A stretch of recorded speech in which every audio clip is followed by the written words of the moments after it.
بسم الله الرحمن الرحيم. الحمد لله رب العالمين، والصلاة والسلام على أشرف الأنبياء وسيد المرسلين خاتم النبيين محمد وعلى آله وأهل بيته وصحبه أجمعين. أما بعد، قال الله تبارك وتعالى: وَإِذِ ابْتَلَى إِبْرَاهِيمَ رَبُّهُ بِكَلِمَاتٍ فَأَتَمَّهُنَّ قَالَ إِنِّي جَاعِلُكَ لِلنَّاسِ إِمَامًا قَالَ وَمِنْ ذُرِّيَّتِي قَالَ لَا يَنَالُ عَهْدِ الظَّالِمِينَ. صدق اللہ العظیم.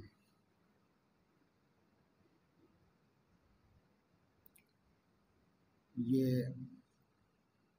ایام تشریق چل رہے ہیں اور ایام تشریق میں بھی ایام نحر چل رہے ہیں. 5 دن ایام تشریق کہلاتے ہیں. 9 ذی الحج سے لے کر کے 13 ذی الحج تک ان کو ایام تشریق کہتے ہیں، اور 3 دن ان میں سے ایام نحر کہلاتے ہیں. 10، 11، 12 ذی الحج. 10 تاریخ کو عید کی نماز ادا ہونے کے بعد سے لے کر 12 تاریخ کو غروب آفتاب سے پہلے تک 3 دن قربانی کے ایام ہیں. نحر اور نسک کے معنی قربانی کے ہیں. قرآن مجید میں قربانی کو کہیں نسک کہا گیا اور کہیں نحر کہا گیا. فَصَلِّ لِرَبِّكَ وَانْحَرْ. اے نبی صلی اللہ علیہ وسلم، آپ اپنے پروردگار کی خوشنودی کے خاطر نماز کا اہتمام کیجیے اور قربانی کیجیے. تو یہ اللہ تبارک و تعالی شانہ کا حکم ہے حضور اکرم صلی اللہ علیہ وسلم. تو نسک اور نحر اور قربانی سب ایک ہی عبادت کے مختلف نام ہیں.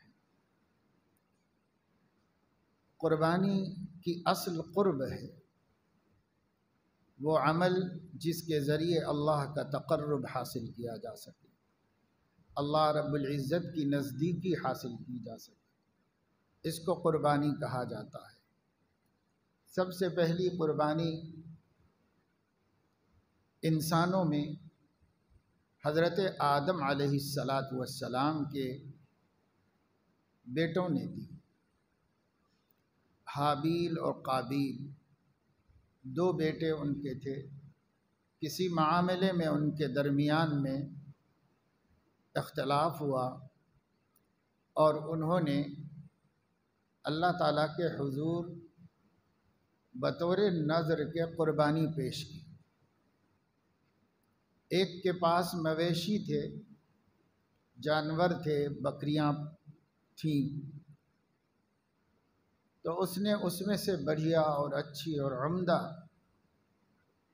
بکری دیکھ کر وہ اللہ کے لیے قربان کر دی، اللہ کو نظر میں پیش کی. ایک کھیتی باڑی کرتا تھا تو اس نے اپنے غلے میں سے ادنا قسم کا اور کم حیثیت کا غلہ اللہ کے نام پر پیش کیا. دونوں کا مقصد قربانی دینا تھا.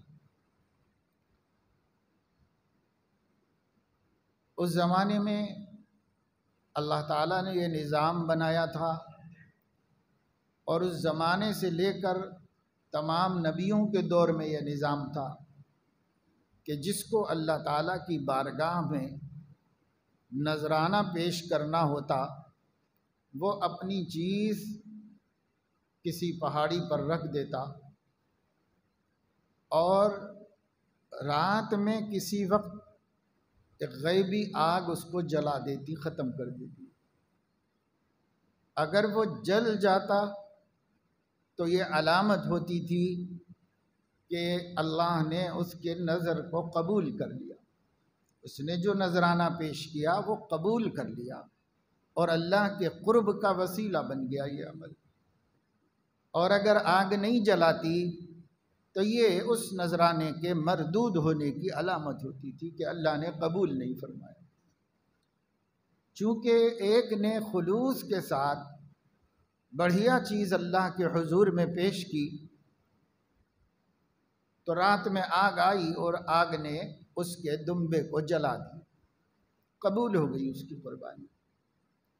لیکن اس کے دوسرے نے دل کی خوشی سے نہیں دیا، زبردستی دیا، ردی مال اللہ کو دیا، حالانکہ اس کے پاس اعلیٰ اور بڑھیا بھی تھا، لیکن وہ سمجھا کہ آگ جلا دے گی، ضائع ہو جائے گا میرا مال، اس لیے اس کو ضیاع سمجھ کر ادنا والا اللہ کے راستے میں دیا۔ اللہ تعالیٰ نے اس ناقدری کی وجہ سے اس کے غلے کو نہیں جلایا، نہیں قبول فرمایا۔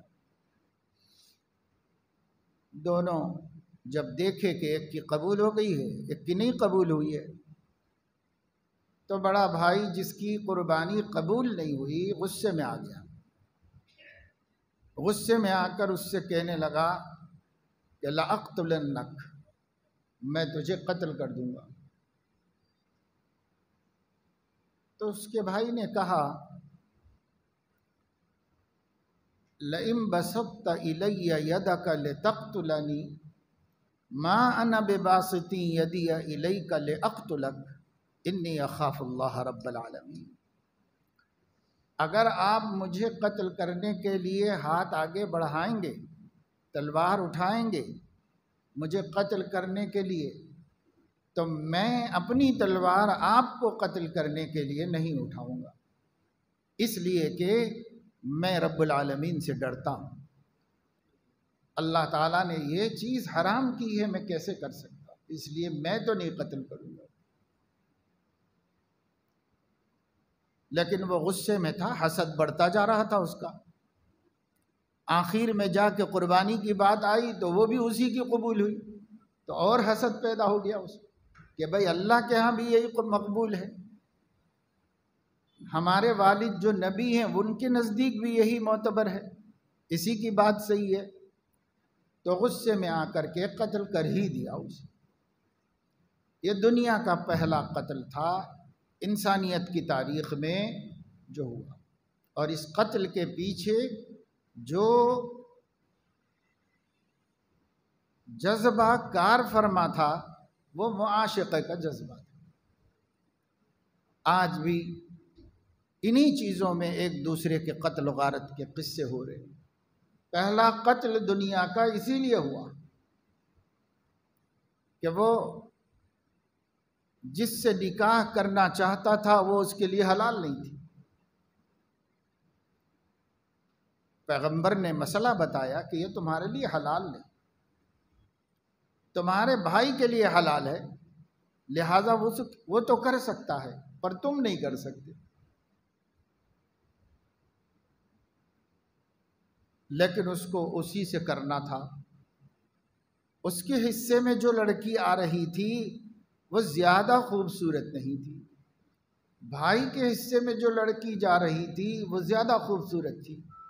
اسی میں دونوں کے درمیان اختلاف ہوا، بات آگے بڑھ گئی، اور یہی حسن پرستی نے آدمی کو اس دنیا کا سب سے پہلا قاتل بنا دیا۔ پہلا قاتل قرآن مجید میں اللہ رب العزت نے اس کا قصہ بیان کیا تو اس کے بعد اپنا یہ حکم بھی سنا دیا، اپنا یہ فیصلہ بھی سنا دیا دنیا کو، اور قیامت تک کے واسطے قرآن میں محفوظ کر دیا۔ اللہ رب العزت نے کہ اللہ تعالیٰ نے من اجل ذالک کتبنا علی بنی اسرائیل انہ من قتل نفسا بغیر نفس او فساد فی الارض فکأنما قتل الناس جمیعا، بنا کسی شرعی وجہ کے، بنا کسی اسلامی حق کے اگر کسی نے کسی کو قتل کر دیا تو گویا اس نے پوری انسانیت کا قتل کر دیا، اس کو پوری انسانیت کو قتل کرنے کا وبال ہوگا۔ اور اس پہلے قاتل کے بارے میں اللہ رب العزت نے فرمایا قیامت تک جتنے لوگ قتل کریں گے، قتل کا گناہ کریں گے، ان سب کو ان کا گناہ ہوگا، لیکن اس کے اعمال نامے میں بھی آئے گا، کیونکہ اس نے ابتدا کی اس کام کی جو پہلے کسی نے بھی نہیں کی تھی۔ اسی وجہ سے حضرت علیہ السلام نے ارشاد فرمایا من سن فی الاسلام سنتا حسنتا فلہ اجرها واجر من عمل بها ومن سن فی الاسلام سنتا سیئتا فعلیہ وزرها ووزر من عمل بها، جو اسلام میں اچھی بات کا، اچھے کام کا آغاز کرے گا، اس کے بعد دیکھا دیکھی جتنے لوگ کریں گے سب کا اجر اس کو ملے گا۔ اور اگر کوئی بری بات شروع کر دے، کوئی رسم و رواج شروع کر دے، کوئی بدعات و خرافات کا آغاز کر دے، جو دین میں نہیں ہے ایسا کام شروع کر دے، یا جس گناہ سے لوگ ڈرتے ہیں جرأت کر کے پہلے یہ گناہ، اس گناہ کو کر ڈالے، پھر لوگوں کو ہمت ہوئی اور لوگوں نے بھی کرنا شروع کر دیا، تو یہ پہلے والے شخص کو اوپر سب کا وبال ہے۔ جتنے لوگ بگڑے اس کے بعد ان سب کا وبال اس پر آئے گا۔ اس لیے یہ دنیا میں پہلا قتل ہوا، اور پہلا قتل اسی حسن پرستی کے انجام میں ہوا۔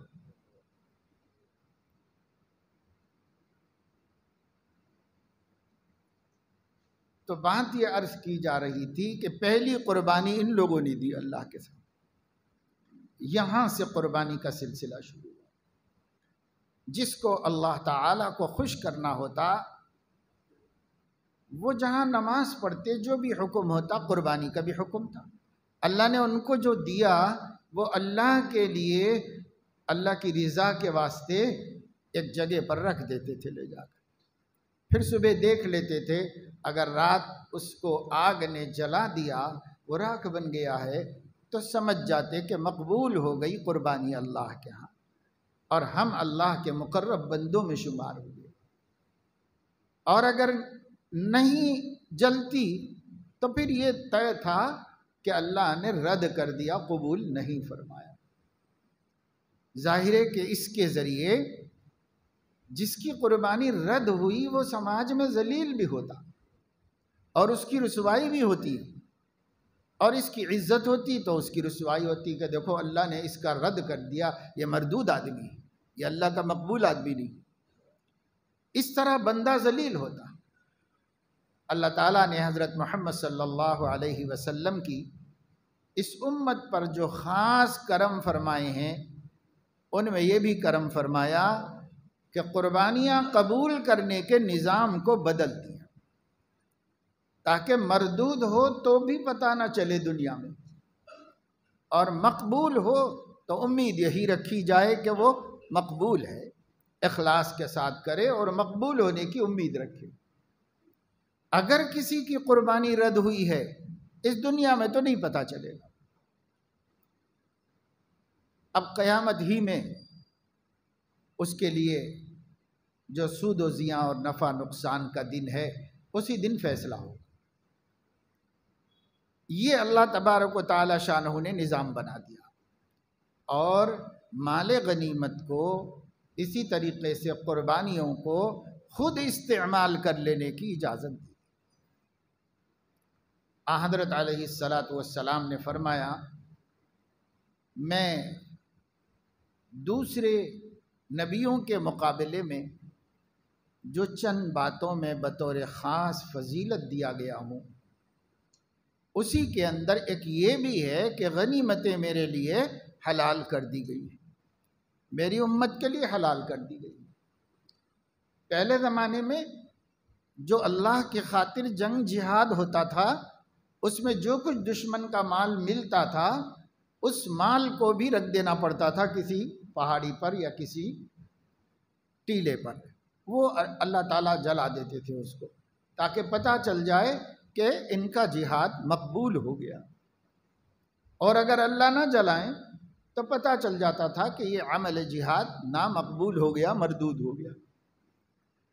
لیکن اس امت کے لیے اللہ نے فرمایا جو کچھ مال غنیمت مجاہد کو دشمن سے ملے وہ اسی کے لیے حلال ہے، ضابطہ قانون اپنی جگہ پر ہے، نبی اس کی روشنی میں انہی لوگوں کو دے دیں قانون کے مطابق۔ یہ قاعدہ اسی امت کے لیے ہوا، اور صحابہ کرام رضوان اللہ علیہم اجمعین کی جو خستہ حالی تھی، جو معاشی تنگی تھی، وہ سب ان غنیمت کے مالوں سے ختم ہو کر خوشحالی آئی اور مصیبت کے دن دور ہوئے۔ اللہ نے حلال کیا ان کے واسطے۔ اسی طریقے سے قربانی کرو، لیکن قربانی تم ہی استعمال کر لو، اسے رکھ دیں اللہ جلا دے، ایسا نہیں۔ اللہ کے نام پر ذبح کر دو، جیسے ہی تم نے اللہ کے نام پر ذبح کیا اور اس کا خون بہا دیا، وہ اللہ کے ہاں مقبول ہو گیا۔ اب جو کچھ ہے وہ تم استعمال کر لو، تم کھا لو۔ پہلے اجازت نہیں تھی اس کی، اس امت کے لیے اجازت کر دی گئی کہ یہ تمہارے لیے حلال ہے، تم ہی استعمال کر لو۔ اللہ کی ضیافت ہے۔ تو اللہ تبارک و تعالی شانہ نے یہ قربانی کا عمل اللہ کا تقرب حاصل کرنے کے لیے رکھا ہے۔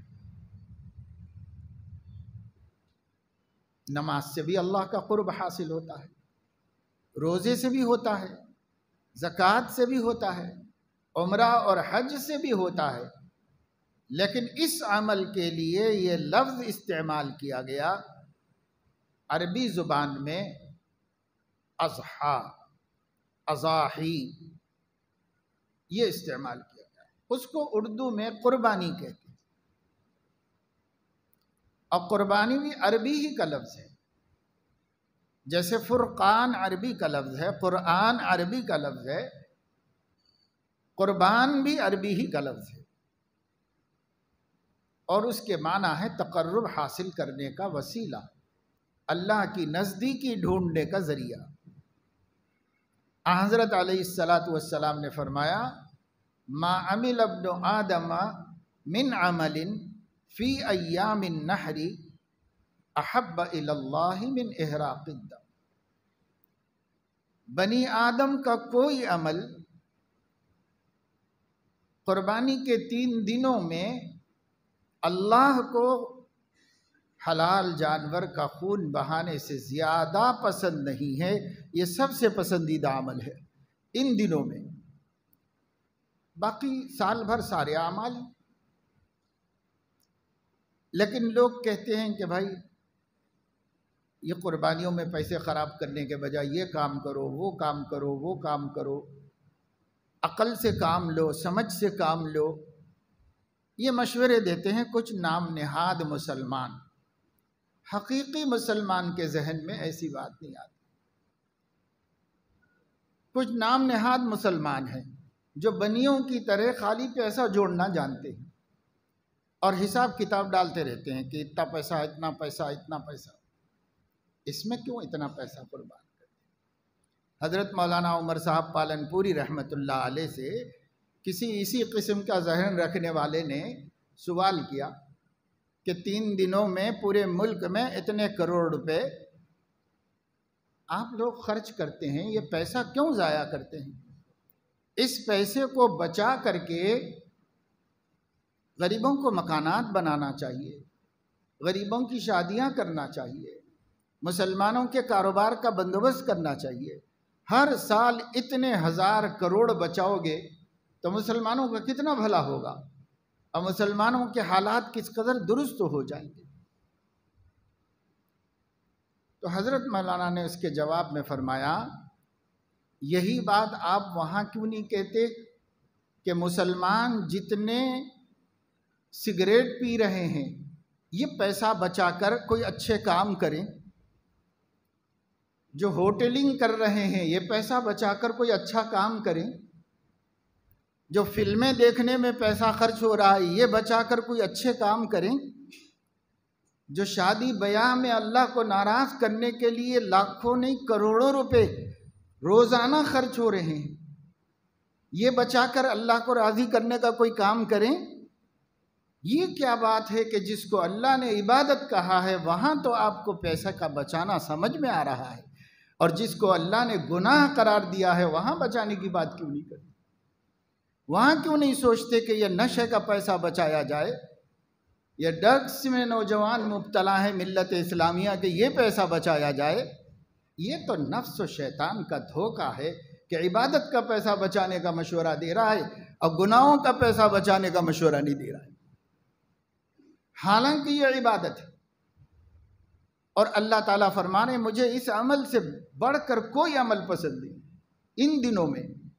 یہ 3 دن کے بعد پھر تم پورا برس کے 12 مہینے ہیں، اور 360 دنوں میں سے 357 دن اپنا پیسہ ان اچھے کاموں میں خرچ کرو جو آپ کو اچھے اچھے سمجھ میں آ رہے ہیں، اور اچھے ہیں بھی وہ۔ 357 دن پیسہ اس میں خرچ کرو، اور یہ 3 دنوں میں پیسہ قربانی میں خرچ کرو، کیونکہ اللہ کو جب اس وقت یہ عمل زیادہ محبوب ہے تو اب آپ یہ سارے فلسفے کیوں بگار رہے ہو؟ یہ کرو۔ آج کل ایک اور فیشن چل پڑا ہے، وہ یہ ہے کہ صاحب ایک کافی گھر والے کی طرف سے، ایک گھر والے کی طرف سے، ایک گھر میں ایک کافی ہے، ایک گھر میں ایک کافی ہے، اور اس کا شور مچایا جا رہا ہے۔ یہ بھی انہی منکرین حدیث کا پیدا کیا ہوا فتنہ ہے جو اب اہل حدیث بھی بولنے لگے، حالانکہ یہ شروع کیا تھا منکرین حدیث نے۔ جب منکرین حدیث نے شروع کیا تھا، آگے چل کے اس کا رنگ بدل گیا ہے، اب اہل حدیث حدیث کو ماننے کے باوجود یہ بولنا شروع کر دی، ایسی باتیں پھیلانا شروع کر دی۔ تو کیا ہوتا ہے، ایک چیز جب چل پڑتی ہے تو اس کو لوگ سوچے سمجھے بغیر قبول کرنا شروع کر دیتے ہیں، یہ ہوتا ہے۔ بھائی اللہ کے نبی کا اتنا کہنا کافی نہیں کہ ان دنوں میں جانور کا خون بہانے سے زیادہ اللہ کو کوئی عمل پسند نہیں، اب تم 1 2 5 10 کی بحث نکال ہی کیوں رہے؟ سلف صالحین نے اٹھائی تھی کیا یہ بحث؟ یہ بحث تو ابھی چند برسوں میں شروع ہوئی، صرف چند برسوں کی ہے، ورنہ ان 10 برسوں سے پہلے نہ اہل حدیث کہتے تھے، نہ حنفی کہتے تھے، نہ شافعی، یہ بحث اٹھی ہی نہیں تھی۔ مسلمان جوش و خروش سے بڑے جذبہ ایمانی سے قربانیاں کرتے تھے، اب شروع کر دی گئی چند دنوں سے یہ بحث۔ تو یہ دور ہے دراصل اعمال صالحہ سے امت کو کاٹنے کا۔ کچھ لوگ قرآن حدیث کا نام لے کے کاٹ رہے ہیں، کچھ لوگ قرآن حدیث کو بدنام کر کے کاٹ رہے ہیں۔ وہ بھی دشمن ہے، یہ بھی دشمن ہے، دونوں دشمن ہیں۔ اپنے دشمنوں سے ہوشیار رہو، دشمنوں سے ہوشیار رہو، وہ بھی دشمن ہے جو آپ کو اعمال صالحہ سے ہٹا دینا چاہتا ہے، اور یہ بھی دشمن ہے، اس کا پینترا الگ ہے، اس کا پینترا الگ ہے۔ یہ اللہ رسول کا نام لے کے بول رہا ہے اور وہ اللہ رسول کو بدنام کر کے بول رہا ہے، لیکن ہیں تو دونوں دشمن۔ اور یہ آپ کو معلوم ہے کہ نادان دوست سے دانا دشمن بہتر ہے۔ یہ نادان دوست ہیں ہمارے جو ہماری عاقبت برباد کرنے کے لیے بلا وجہ۔ ایک صاحب نے مجھے بھیجا ایک کلپ جس میں ایک خاتون بیان کر رہی ہیں انہوں نے ایک حدیث سنائی کہ حضرت علیہ السلام نے ایک بکری کی قربانی دی اپنے گھر والوں کی طرف سے، اور ایک دوسری حدیث سنائی کہ حضرت صلی اللہ علیہ وسلم نے حجۃ الوداع میں 100 اونٹوں کی قربانی دی۔ اس کے بعد یہ کہا کہ ان حدیثوں سے پتہ چلتا ہے کہ جیسا موقع ہو ویسا کرنا چاہیے، کر سکتے ہیں، گنجائش ہے تو ایسا بھی کر سکتے، گنجائش نہیں ہے تو ایسا کر سکتے۔ یہ مطلب ہوا، دونوں حدیثوں سے بات یہی نکلی اور یہ تو سمجھ میں آ گئی، لیکن اس کے بعد کا جتنا بھی ان کا کلام تھا وہ سب کا سب ایک سے زائد نہ کرنے کو ثابت کرنے میں تھا۔ بھائی پہلے تو ٹھیک بات کہہ دی تھی آپ نے، یہی بات امت ہمیشہ سے کہتی آ رہی ہے، گنجائش نہیں ہے تو بالکل نہیں کرو، کوئی گناہ نہیں، ایک کی گنجائش ہے یعنی ایک ہی کے اوپر واجب ہے تو ایک ہی کرو، اور اگر بہت لوگوں پہ ہے تو سب کرو، اور اگر آپ اکیلے ہیں اور 100 بھی کر سکتے ہیں تو کرو، نبی نے اکیلے 100 کی تو آپ بھی کرو۔ باتیں تو بالکل صحیح ہیں، لیکن یہ بولنے کے بعد سے جو گڑبڑ شروع کر دی تو پھر وہی اپنے دماغ میں جو بیٹھا ہوا ہے نا وہ ثابت کرنے کی فکر کر دی۔ حضرت علیہ السلام نے خبر دے دی تھی کہ تم لوگوں پر ایک ایسا زمانہ آنے والا ہے جب لوگ تمہارے پاس حدیثیں لے کر آئیں گے اور ان حدیثوں کا وہ مفہوم بیان کریں گے ما لم تسمعوا انتم ولا آباؤکم، نہ تم نے کبھی سنا ہوگا نہ تمہارے باپ داداؤں نے کبھی سنا ہوگا، ایسے مطلب لے کے آئیں گے اس کے اور لائیں گے حدیثیں۔ تو ایسے لوگوں سے کیا کرنا چاہیے؟ حضرت علیہ السلام نے صرف فتنہ نہیں بتایا، فتنے سے بچنے کا راستہ بھی بتایا، وہ یہ کہ ایاکم و ایاہم، تم ایسے لوگوں سے دور رہو اور ان کو اپنے سے دور رکھو۔ آپ علماء سے دین سمجھیے، سوشل میڈیا کا کائے کا دین ہے؟ سوشل میڈیا یونیورسٹی بن گئی، سوشل میڈیا کا کیا دین ہے اور اس پر آنے والی باتوں کا کیا اعتبار ہے؟ چاہے قرآن پیش کرتے ہوں چاہے حدیث پیش کرتے ہوں، اگر وہ کسی عالم کی بات نہیں ہے تو اس کا کوئی اعتبار نہیں۔ اس لیے ایسی باتیں لوگوں نے فیشن بنا رکھا، جیسے ہی کوئی عمل کرنے کا وقت آئے متضاد قسم کی باتیں پھیلاؤ، اتنی پھیلاؤ کہ آدمی بیزار ہو کے عمل ہی نہ کرے، عمل ہی چھوڑ دے، ایسے پھیلانا شروع کر دیتے ہیں۔ کیا ضرورت ہے بھائی؟ اس مسئلے کی ضرورت ہی کیا پیش آئی؟ لیکن بعض لوگوں کو بہرحال اپنے کو نمایاں کرنا ہے، اپنے کو برحق سمجھنا ہے اور سب علماء کو الو سمجھنا ہے اور اپنی بات کہنا ہے۔ جیسے کل مجھے کسی نے رات دیکھ رہا تھا تو واٹس ایپ پر بعض تعلق والوں پوچھتے رہتے ہیں باتیں، ایک نے پوچھا کہ مجھے ایک اہل حدیث عالم تو نہیں، کوئی صاحب نے مجھ سے کہا ہے کہ آپ لوگوں نے عورتوں کو مسجد آنے سے روکا، آج جتنی بچیاں مرتد ہو کر جا رہی ہیں اس کا وبال آپ کے علماء اور مفتیوں پر ہے، اگر وہ عورتیں مسجد آتی ہوتی تو یہ حرکتیں نہ کرتی۔ تو وہ مجھ سے پوچھ رہے تھے کہ کیا یہ بات صحیح ہے؟ میں نے کہا ان سے پوچھو کہ جو اہل حدیثوں میں بھی کچھ عورتوں کے قصے ایسے آ رہے ہیں، انہوں نے تو منع نہیں کیا تھا تو پھر ان کے کیوں آ رہے ہیں؟ ان کی بچیاں بھی تو کر رہی ہیں ایسی حرکتیں، وہ کیوں ہو رہی ہے؟ یہ تو عناد ہے جو دلوں میں چھپا ہوا ہے علماء اور مفتیوں سے، اس عناد کو نکالنے کے مختلف طریقے۔ اور پھر یہ تو ابھی ایک 20-25 برس کے عرصے میں ہو رہا ہے یہ سب، لیکن اس سے پہلے مسلمان 1400 سال سے عورتیں مسجد نہیں گئیں، اب پھر ایسے قصے تو نہیں ہو رہے تھے، تو وہ زمانے میں کیوں نہیں ہو رہے تھے؟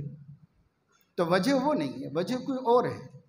وجہ یہ کالج کلچر ہے جہاں کو ایجوکیشن ہے، جہاں پردہ اور حجاب کے نام کی کوئی چیز نہیں ہے، اس کا اثر ہے۔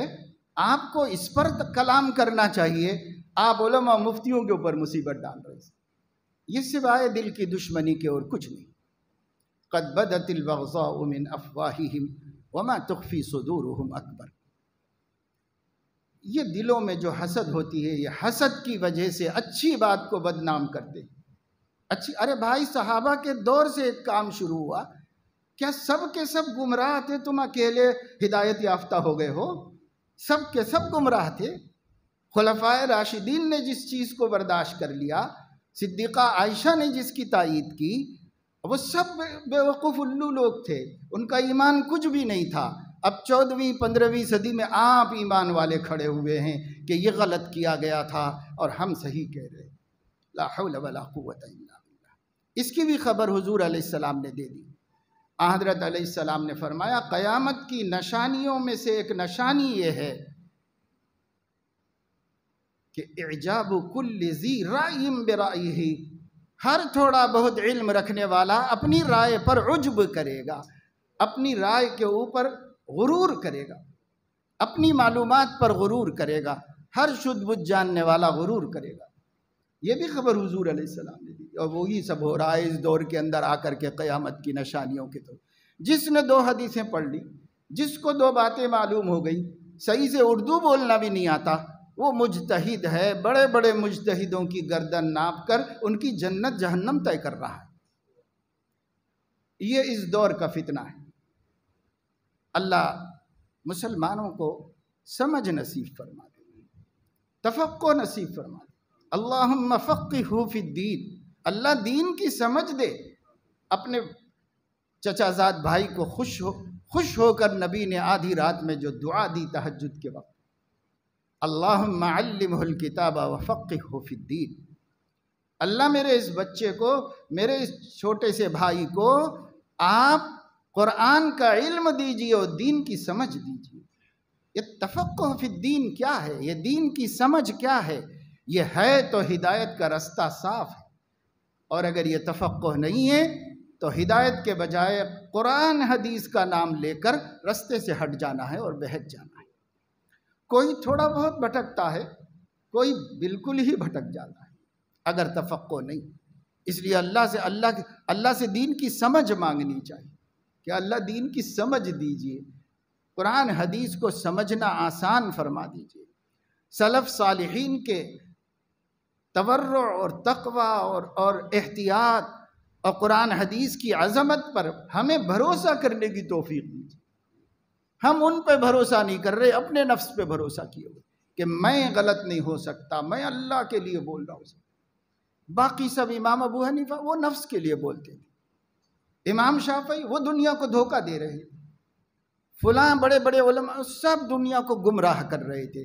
میں نہیں کر سکتا کسی کو گمراہ، میں خود بھی نہیں ہو سکتا گمراہ۔ اعجاب کل ذی رأی برأیہ، قربان جائے نبی پر ایک جملے میں ایک ایک بیمار کی بیماری کی تشخیص کر دی حضور علیہ السلام۔ یہ سب اس دور کا فتنہ ہے۔ اپنی سمجھ وہ اتھارٹی ہے، اور اپنی سمجھ کسوٹی ہے، اور کسی پر اعتماد نہیں، وہ کسی پہ بھروسہ نہیں۔ یہ ہو گیا اس دور میں۔ اب اسی چیز نے چلا دیا کہ بس ایک قربانی کرو، ایک کرو، بس ایک سے زیادہ کرنے کی ضرورت نہیں۔ تو کرو، ایک کرو بھائی۔ صحابہ کے بارے میں جو حدیث روایت کی جاتی ہے، اس حدیث کو سمجھنا بھی تو چاہیے۔ اپنے مطلب کا مفہوم نکال لینا تو صحیح نہیں ہے۔ ایک ہوتی ہے حدیث اور ایک ہوتی ہے فہم حدیث۔ حدیث کو سمجھنا بھی تو آئے۔ اسی قربانی کے بارے میں دیکھیے آپ، حضرت ابو ہریرہ رضی اللہ تعالیٰ عنہ نے حدیث سنائی اور فرمایا 3 دن سے زیادہ قربانی کا گوشت رکھنا جائز نہیں ہے۔ یہ نبی کی حدیث ہے، اور ظاہر ہے کہ حضرت ابو ہریرہ سنا رہے ہیں تو صحیح حدیث ہی ہوگی نا، اس لیے کہ صحیح کا مطلب مرفوع متصل حدیث۔ حضرت ابو ہریرہ تو ڈائریکٹ سن کے سنا رہے ہیں، تو جس کو آج محدثین صحیح کہتے ہیں وہ صحیح حدیث ہی سنا رہے ہیں۔ کہہ رہے ہیں کہ لوگوں 3 دن سے زیادہ قربانی کا گوشت نہیں رکھ سکتے، 3 دن میں کھاؤ کھلاؤ ختم کرو، رکھنے کی اجازت نہیں اگلے دن۔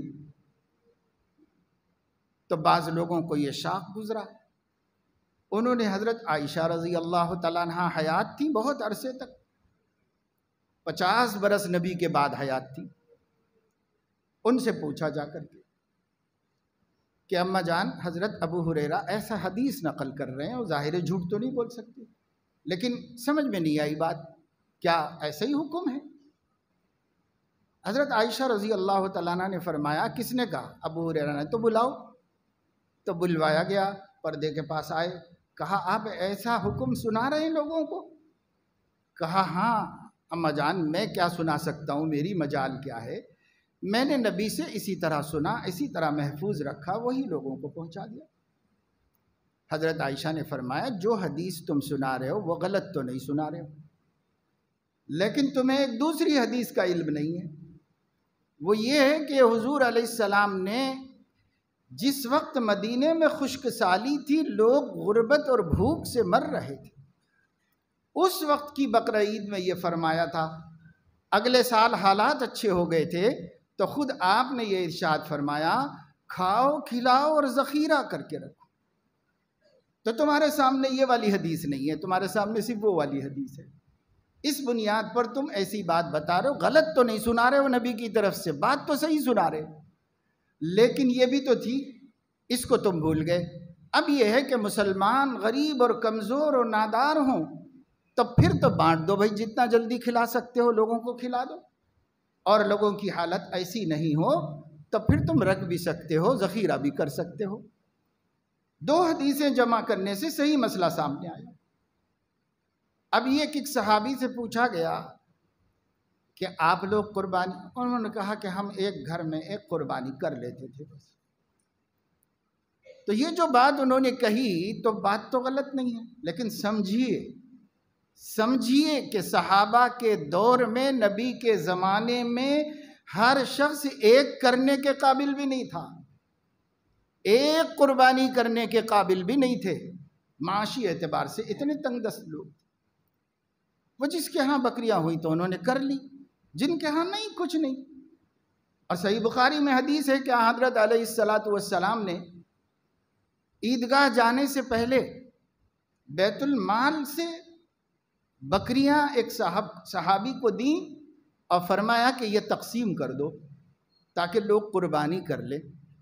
تو قربانی کرانے کے لیے حضور علیہ السلام نے سرکاری خزانے سے بکریاں تقسیم کروائیں۔ اگر ایسا ہی کوئی ضروری چیز نہ ہوتی، نہ فضیلت کی بات ہوتی، نہ ثواب کی بات ہوتی، تو اللہ کے نبی جن کو سکت نہیں تھی ان کو کیوں دے رہے کہ کر لو قربانیاں؟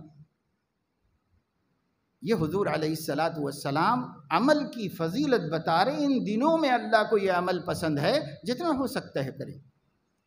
حضرت علیہ السلام نے، صحیح بخاری میں حدیث ہے، عید کی نماز پڑھانے کے بعد عیدگاہ میں 2 میڈھے قربان فرمائے، اپنا پیر داہنا پیر رکھا اور اس کے بعد اسے پچھاڑا اور اس کے بعد 2 میڈھے قربان فرمائے حضور علیہ السلام نے۔ چت کبرے قسم کے خوبصورت میڈھے تھے جو آپ نے قربان کیے۔ تو حضرت علیہ السلام نے 1 اور 10 کی کوئی پابندی نہیں رکھی، بس یہ بتایا، ما عمل ابن آدم فی عمل من عمل فی ایام النحر احب الی اللہ من احراق الدم۔ اللہ کو یہ 3 دنوں میں حلال جانور کا خون بہانے سے زیادہ کوئی عمل پسند نہیں۔ یہ فضیلت کا مطلب کیا ہے؟ جس سے جتنا ہو سکے کرو۔ اب یہ کہ کسی صحابی نے یہ فرمایا، بعد میں لوگوں نے ریاکاری کے لیے کئی قربانیاں دینی شروع کی، تو یہ ایک صحابی کی تشخیص ہے، لیکن یہ سب صحابہ کا خیال نہیں۔ نبی کی حدیث کے مقابلے میں خود اہل حدیث حضرات یہ کہتے ہیں صحابی کا قول معتبر نہیں، یہ صحابی کا قول ہے اور یہ نبی کا قول ہے۔ نبی فرما رہے ہیں، من وجد ساعة ان یضحی فلم یضحی فلا یقربن مصلانا۔ جو شخص قربانی دے سکتا ہے پھر بھی نہ دے تو وہ ہماری عیدگاہ کو نہ آئے، یعنی مسلمان نہ سمجھے اپنے کو۔ اتنی سخت وعید حضور علیہ السلام سنا رہے ہیں، اس کے مقابلے میں صحابی کا قول ہے، اور جن کے بارے میں یہ کہتے ہیں یہ حضرات کہ قول الصحابی وفعلہ لیس بحجت عندنا۔ باقاعدہ کتابوں میں لکھا ہے اہل حدیث علماء نے، صحابی کا قول اور صحابی کا فعل ہمارے نزدیک حجت شرعی نہیں ہے۔ جب نہیں ہے اور اس کے مقابلے میں نبی کا قول کیا ہے اور نبی کا فعل کیا ہے؟ نبی نے 100 بھی قربان کر دی، یہ فعل ہے، اور نبی کا قول یہ ہے جو نہ کر سکنے کے باوجود نہ کرے تو عیدگاہ بھی نہ آئے، اور نبی کا قول ہے اللہ کو یہ بہت پسند ہے فطیبوا بہا نفسا، اپنے دل کی خوشیوں سے قربانیاں کرو، دل کی خوشی سے پیسہ خرچ کر کے قربانیاں کرو۔ حضرت علیہ السلام نے کتنی فضیلت بیان کی، فرمایا یہ تمہاری قربانیوں کو اللہ رب العزت قیامت کے دن سب ملا کر ایک مضبوط طاقتور جانور بنا کر پل صراط پر چلنے کے لیے عطا فرمائے۔ صحابہ نے پوچھا کہ یا رسول اللہ قربانی کیا ہے؟ تو فرمایا تمہارے ابا کی سنت ہے۔ کہا ہمیں کیا ملتا ہے؟ ما لنا فیہا یا رسول اللہ، ہمیں کیا ملتا ہے؟ ان کی سنت ہے۔ تو فرمایا بکل شعرۃ حسنۃ، تمہاری قربانی کے جانور کے ہر بال کے بدلے ایک نیکی ملتی ہے۔ صحابہ نے پوچھا کہ بکری پر بال ہوتے ہیں، مینڈے پہ بال نہیں، اون ہوتا ہے، باریک باریک بال ایک دوسرے میں گھسے ہوئے کے شمار تک نہیں کیے جا سکتے۔ ومسوف یا رسول اللہ، اون کے بارے میں کیا فرماتے ہیں؟ مینڈے کے بالوں کے بارے میں کیا فرماتے ہیں؟ فرمایا کہ بکل شعرۃ من الصوف حسنہ، اس کے بھی ہر بال کے عوض اللہ تعالیٰ تم کو ایک نیکی عطا فرماتے ہیں۔ یہ فضیلت کرنے کے لیے بیان کی جا رہی، نہیں کرنے کے لیے بیان کی جا رہی۔ یہ فضیلت لوگوں کو روکنے کے لیے بیان کی جا رہی کہ ترغیب دینے کے لیے بیان کی جا رہی۔ بس جب آدمی چاہتا ہے کہ ہمیں یہ نہیں ماننا ہے تو وہاں اپنا اصول بھی توڑ دیتا ہے، اور جہاں آدمی چاہتا ہے کہ یہ ماننا ہے وہاں کوئی اصول بنا لیتا ہے۔ یہ سب نفسانیت ہے، ایسا نہیں ہونا چاہیے۔ ایک اصول پہ قائم رہو، صحابہ کے اقوال و افعال نہیں لینا ہے مت لو، اور اگر آپ یہ چھوڑ دو گے تو یہاں یہ لے لینا پڑے گا جو نبی نے فرمایا کہ جتنی ہو سکیں قربانیاں کرنا چاہیے۔ اب ریاکاری، تو آپ ریاکاری کرو گے تو ہوگی، نہیں کرو گے تو خود سے آ کے چپکے گی۔ کیا ریاکاری؟ ہر زیادہ کرنے والا ریاکار ہے۔ تب تو آپ کو کہنا پڑے گا کہ ایک حج میں 100 قربانی دینے والا نعوذ باللہ ریاکاری کر رہا تھا، لوگوں کو دکھا رہا تھا کہ میں اتنی قربانیاں کر رہا ہوں، نعوذ باللہ من ذالک۔ وہاں پھر یہی کہنا پڑے گا کہ ریاکاری ہو رہی تھی۔ سمجھنے کی ضرورت ہوتی ہے، صحابہ کرام کی باتیں سچی باتیں ہیں، لیکن ان کو دوسری سب باتیں سامنے رکھ کر ملا کر دیکھ کر سمجھنا۔ یک من علم را 10 من عقل باید کہا جاتا ہے۔ پہلے زمانے میں 1 من علم کے واسطے 10 من عقل بھی چاہیے ہوتی، اور ایک حدیث کو سمجھنے کے لیے 100 حدیثیں تو پڑھنی پڑیں گی کم سے کم۔ ایک صفحے میں کوئی حکم لکھنے کے لیے کم سے کم 200-400 صفحے پڑھنے کے بعد آپ اس لائق ہوں گے کہ کوئی حکم بیان کر سکیں۔ قرآن حدیث بہت وسیع علم ہے، ایسا تھوڑی ہے کہ بھئی میں ایک حدیث لے لوں، آپ ایک حدیث لے لیں، میں اس پہ ضد کرتا رہوں، آپ اس پہ ضد کرتے رہیں، ایسا تھوڑا ہی ہے۔ سب سامنے رکھ کر شارحین حدیث نے جو باتیں طے کی ہیں وہی ہمیں ماننا چاہیے۔ صحیح بخاری کی شرح حافظ ابن حجر عسقلانی نے لکھی، بہت بڑے عالم ہیں، دنیا آج تک ان کا قرض نہیں چکا سکی، جتنا انہوں نے احادیث کے ذخیرے کو جمع کر لیا، اور کتنا ہر حدیث کی شرح کرنے کے لیے اس سلسلے میں جہاں جہاں جتنی حدیثیں موجود ہو سکتی تھیں انہوں نے سب وہاں اکٹھی کر دی۔ حیران ہے دنیا، آج کمپیوٹر بھی اتنی آسانی سے آپ کو نہیں دے سکتا ہے جتنا اس زمانے میں ان کی میموری، قدرتی میموری نے جمع کر دی۔ ایک حدیث کی تشریح کے لیے 15-15, 20-20, 25-25 حدیثیں فلاں محدث نے فلاں محدث نے فلاں محدث نے نقل کی، وہاں الفاظ ایسے ہیں، یہاں الفاظ ایسے ہیں، الفاظ میں کیا کیا فرق ہے، معنی میں کیا کیا فرق ہے، سند میں کیا کیا فرق ہے۔ یہ معمولی علم ہے، ہم 2 حدیثیں رٹ کے محدث بن گئے، معمولی علم ہوتا ہے یہ۔ اس کے بعد جا کر وہ کوئی حکم کو نکالتے ہیں اور ہم کہتے ہیں کہ صاحب وہ مقلد ہے اس لیے وہ گمراہ ہے۔ لا حول ولا قوت الا باللہ۔ اسی لیے اللہ سے یہ دعا سب کو مانگنا چاہیے، اللہم اہدنا الصراط المستقیم، اس لیے کہ یہی بد فہمی آدمی کی ضد، تعصب حق کو قبول کرنے سے روک دیتا ہے۔ تو میرا معمول تو نہیں کہ کسی کا نام لے کر خاص طور سے رد کروں، لیکن چونکہ چل رہا ہے نا، جب سے ذی الحج شروع ہوا ہے یہی سب چل رہا ہے، اور لوگ مجھے پوچھتے ہیں بھیج کے یہ صحیح ہے کیا، یہ صحیح ہے کیا، پوچھتے ہیں، اور مسائل فون کر کے خواتین پوچھ رہے کہ مولوی صاحب ہمارے بچہ بھی کما رہا ہے، مالدار ہے، ہم لوگ بھی مالدار ہیں، ہمیشہ دے رہے تھے لیکن اب ایسا بتایا جا رہا ہے کہ نہیں دینا چاہیے، ایک ہی دینا چاہیے۔ تو بتائیے کہ کس طرح لوگوں کو آپ کنفیوز کر رہے ہیں؟ جو لوگ ایک عمل کر رہے تھے، کیا ہر دو کرنے والا ریاکار ہے؟ آپ کو اس کی نیت کا کیا پتہ ہے؟ اور اگر وہ ریاکار نہیں، مخلص ہے، تو کیا ان دنوں میں اللہ کو پسند ہے تو نہیں کرنا چاہیے کام؟ اللہ نے خوب پیسہ دیا، ہزاروں روپے خرافات میں ختم کر رہے ہیں، فیشن میں ختم کر رہے ہیں، رسومات میں ختم کر رہے ہیں، بدعات میں لگا رہے ہیں۔ اگر اللہ کے پسندیدہ عمل میں لگا دیں تو ایک طبقے کو کیوں اتنا دل دکھ رہا ہے، اور وہ کیوں روکنا چاہ رہا ہے لوگوں کو کہ یہ عمل مت کرو، یہ عمل اتنا مت کرو، ایک کرو، بس ایک کرو، ایک کرو، ایک کرو، ایک ہنگامہ کھڑا کر کے رکھ دیا۔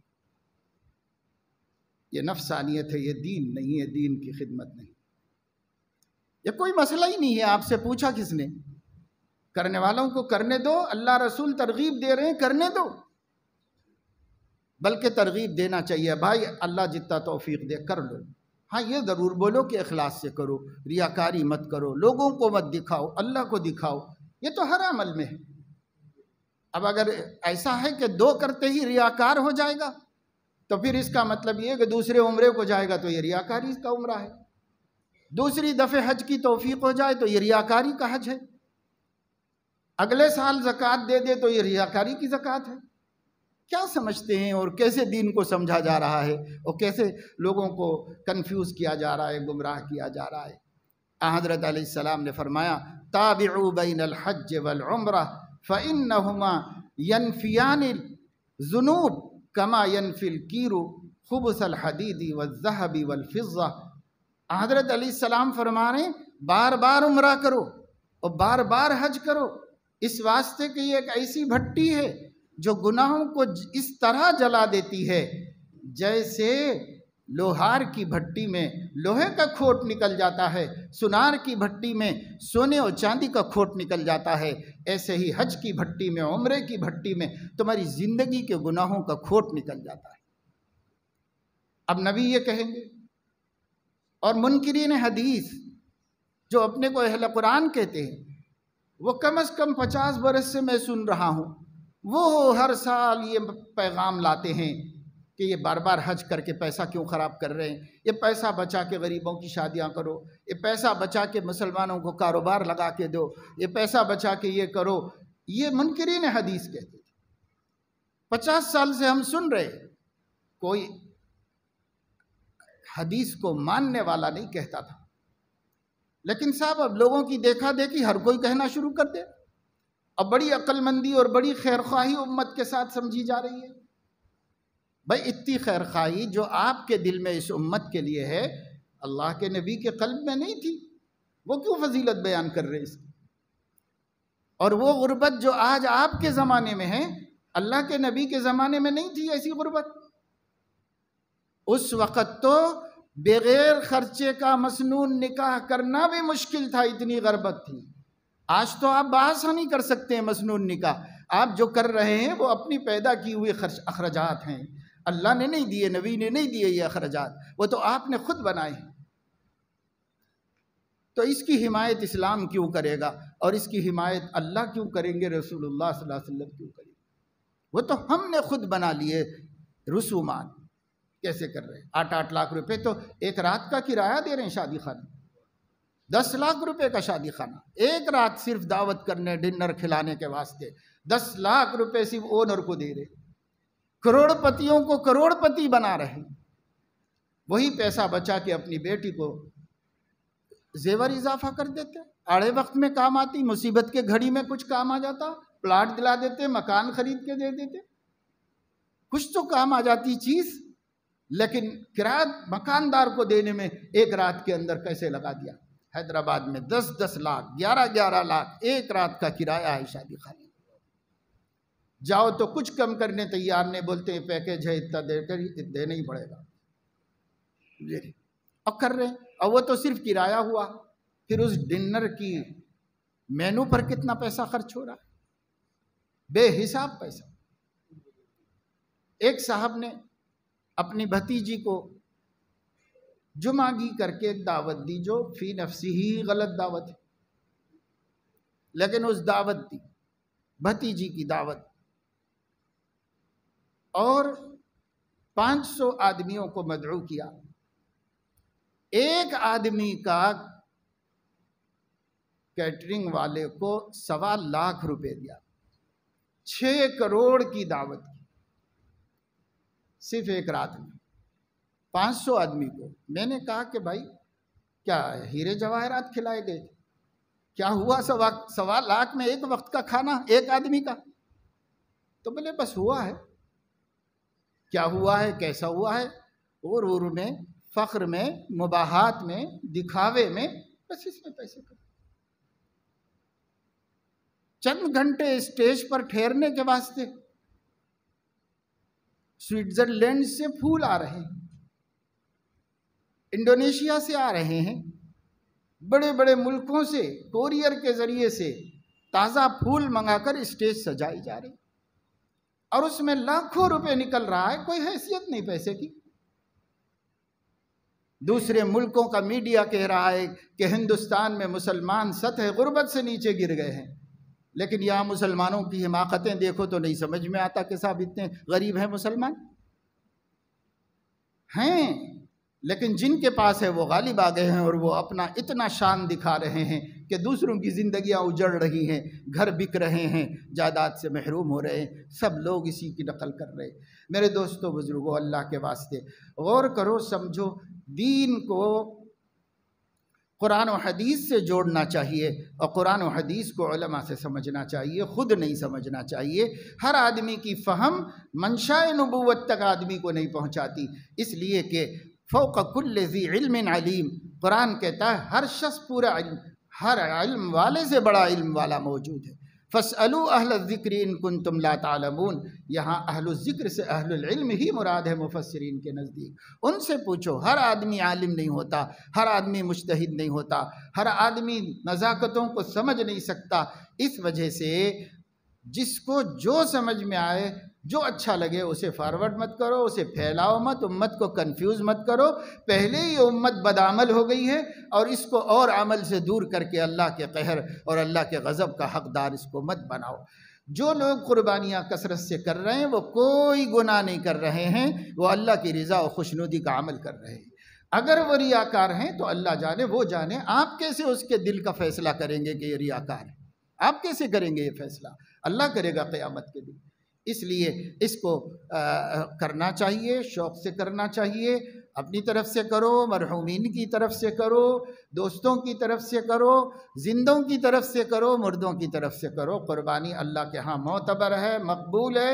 ان 3 دنوں میں اس سے زیادہ پسند اللہ کو کوئی اور عمل نہیں، اس لیے اس عمل کو کثرت سے کریں، جس کو اللہ دے، اور جس کے پاس گنجائش نہیں ہے کوئی بات نہیں ہے، ایک بھی نہ کرے، ایک بھی نہ کرے، ثواب ملے گا تمنا کا، آرزو رکھنے کا بھی ثواب ملتا ہے، اس لیے اس کو کوئی غم کرنے کی ضرورت نہیں۔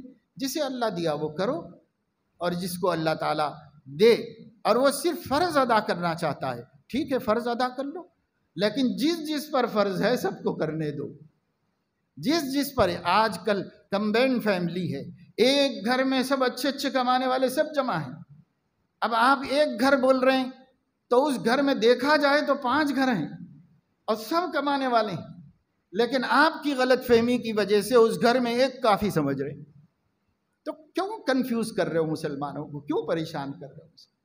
اس وجہ سے بھائی یہ بات چونکہ ایک مسئلے کی ہے، اس لیے صراحت کرنا ضروری تھا، اس وجہ سے بہرے اس کی صراحت کی ہے۔